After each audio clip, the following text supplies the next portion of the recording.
Today is Wednesday, June the 10th, and this is the Daily Word. My name is Dale. I'm one of the pastors here at Redeemer Bible Church, and we are in John 16 today. Now, yesterday we were in John 15, where Jesus was telling his disciples that he was the true vine, and obviously that meant something to them as Jews because they had been taught their entire lives that Israel was the vine. Now Jesus is making a very specific and a very fantastic claim that he indeed is the true vine.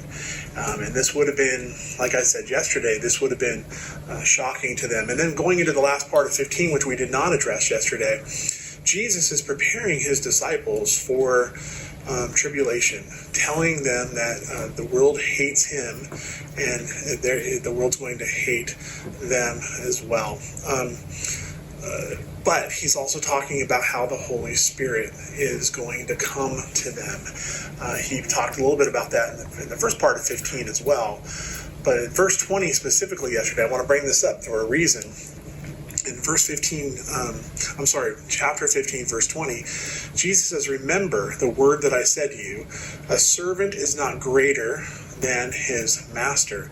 If they persecuted me, they will also persecute you. If they kept my word, they will also keep yours." Now, Jesus is basically telling them, as ambassadors, as my disciples, you are going to be treated the way that I'm going to be treated and the way I have been treated. So that sets up the context of what Jesus continues to talk about at the very beginning of chapter 16. So Jesus says in 16:1, "I have said all these things to you to keep you from falling away." All what things? Well, everything we just looked at in chapter 15. He is giving them fair warning that if you see people who are not producing fruit, God's gonna collect them. He's gonna gather them up and throw them into the fire. They're not of me.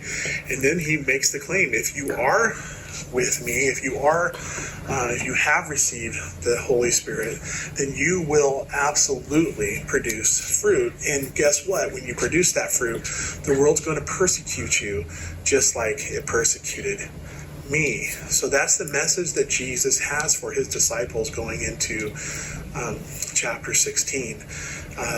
He's warning them, he's encouraging them that they're about to go into a very hostile world. Now, I don't think fully have grasped yet what is happening. Jesus knows that he's hours away from hanging on a cross at this point. And he's preparing his disciples for the reality of what's coming, encouraging them so they would remember his words that the world will be hostile towards them. And he says something in verse 2 that I guess, they probably would have thought, this makes sense. But as you continue to read, I'm sure there had to be some just consternation on their part about what they got themselves into. Verse 2 says, they will put you out of the synagogues. Indeed, the hour is coming when whoever kills you will think he is offering service to God.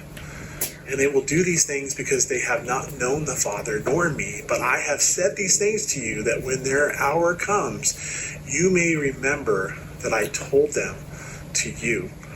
Meaning, the people he was with right there, they were going to be killed for their faith. And he's telling them, when that hour comes, you may remember that I told these things to you. But he doesn't leave them hopeless. What does he do? He starts talking about the Holy Spirit.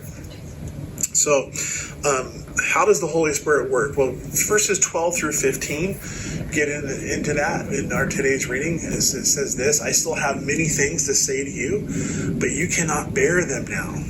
You can't carry the burden of this. When the Spirit of truth comes, he will guide you into all the truth. For he will not speak on his own authority, but whatever he hears, he will speak. And he will declare to you the things that are to come. He will glorify me, for he will take what is mine and declare it to you. All that the Father has is mine. Therefore I said that he will take what is mine and declare it to you.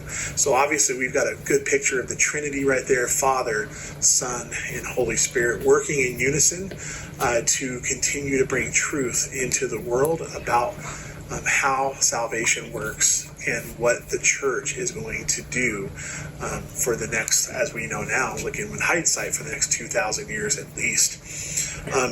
But talking specifically to his disciples, going into verses 16 through 24, Jesus is talking about how there is going to be sorrow that turns into joy. So what you're feeling now, you're not always going to feel. Your sorrow will turn into joy. Verse 16, a little while, and you will see me no longer. And again, a little while, you will see me. So Jesus is talking about dying on the cross. You're not going to see me. I'm going to go away for 3 days. But then after that, you will see me. I will appear to you. They have no idea what he's talking about right now. But they're about to, just in a few days. They're going to remember what Jesus said here. Their sorrow will turn into joy. Death will be swallowed up.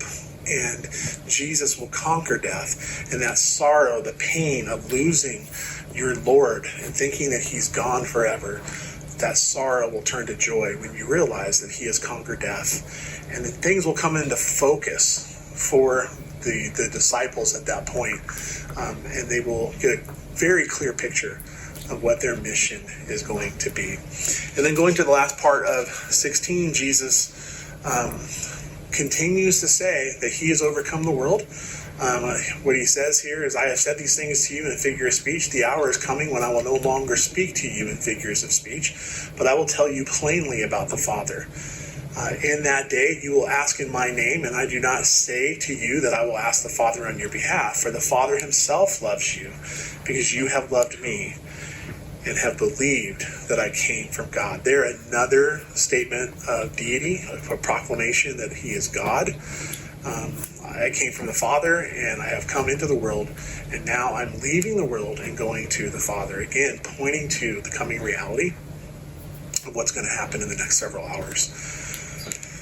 Jesus, in the last part of this chapter, the disciples say, Jesus, you're speaking to us plainly. We understand you now. After 3 years of speaking in parables, I guess they knew plain speak when they heard it now. And so Jesus says to them, so you believe me now because I speak plainly to you? Behold, the hour is coming, indeed has already come, when you will be scattered, each to his own home, and will leave me alone. Yet I am not alone, for the Father is with me. I have said these things to you, that in me you may have peace.